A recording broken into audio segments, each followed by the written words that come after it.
नमस्कार, मैं हूं ज्योति शर्मा अपटॉक से।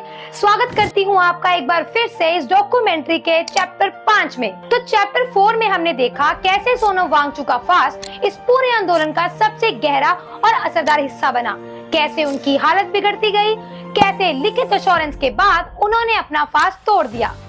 लेकिन दोस्तों, फास्ट तोड़ना सिर्फ एक शुरुआत थी। असली सवाल ये था कि अब सरकार इस पूरे मामले को कैसे संभालेगी। तो चलिए इस बार इस कहानी को थोड़ा अलग नजरिए से देखते हैं। इस बार हम समझते हैं कि इन हफ्तों के दौरान सरकार की तरफ से क्या क्या कदम उठाए गए। जैसे ही पेपर लीक के आरोप सामने आए, नेशनल टेस्टिंग एजेंसी ने एग्जाम कैंसिल करके मामला सीबीआई को सौंप दिया। ये पहला कदम था कि ये मानना है कि कुछ गलत हुआ है और उसकी जांच होनी चाहिए। सरकार ने पार्लियामेंट में ऐलान किया कि पेपर लीक केसेस की सुनवाई के लिए फास्ट ट्रैक कोर्ट्स बनाई जाएंगी और एक सख्त एंटी पेपर लीक कानून में लाया जाएगा। ये एक संकेत था कि सरकार पूरे एग्जामिनेशन सिस्टम को मजबूत करना चाहती है। Union home minister Amit Shah ने खुद एक हाई लेवल मीटिंग बुलाई जिसमें हेल्थ मिनिस्टर जेपी नड्डा और minister of state Jitendra Singh शामिल थे, ताकि वांगचुक की सेहत और प्रोटेस्टर्स की मांगों दोनों पर तुरंत ध्यान दिया जा सके। लेकिन दोस्तों सोचिए, जब एक नागरिक की जान दांव पर हो और एक पूरी जनरेशन का गुस्सा सड़कों पर, तब सरकार के लिए सबसे जरूरी काम होता है बात करना, सुनना और समाधान ढूंढना। सरकार ने बार बार डायलॉग का रास्ता खुला रखा। अलग अलग दौर की बातचीत हुई, कभी मिनिस्टर्स के थ्रू, कभी सीधे हॉस्पिटल में जाकर।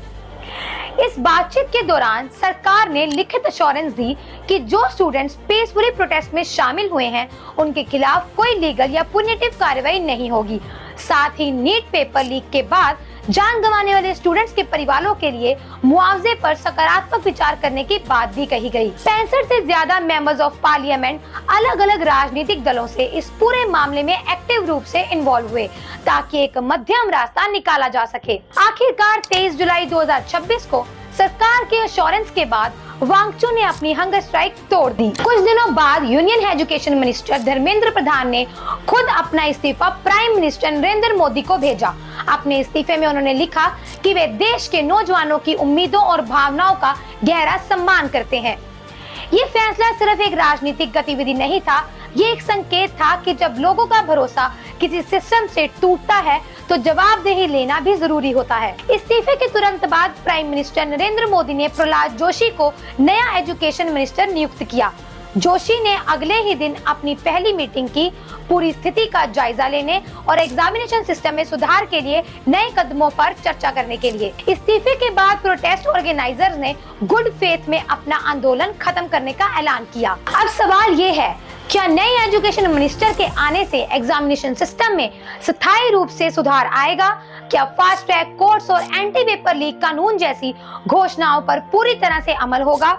ये सवाल अब भी खुले हैं। क्या सरकार द्वारा दी गई एश्योरेंसेस, मुआवजा, स्टूडेंट्स के खिलाफ कार्रवाई न लेना, पार्लियामेंट में चर्चा, इन सब पर पूरा अमल होगा या नहीं? हम यहाँ कोई अनुमान नहीं लगा रहे हैं। जो बात क्लियर है वो ये है कि इस पूरे घटनाक्रम में स्टूडेंट्स ने अपनी बात रखी, एक एक्टिविस्ट ने अपना त्याग दिखाया और सरकार ने डायलॉग, एश्योरेंसेस और एक नए नेतृत्व के जरिए जवाब देने की कोशिश की।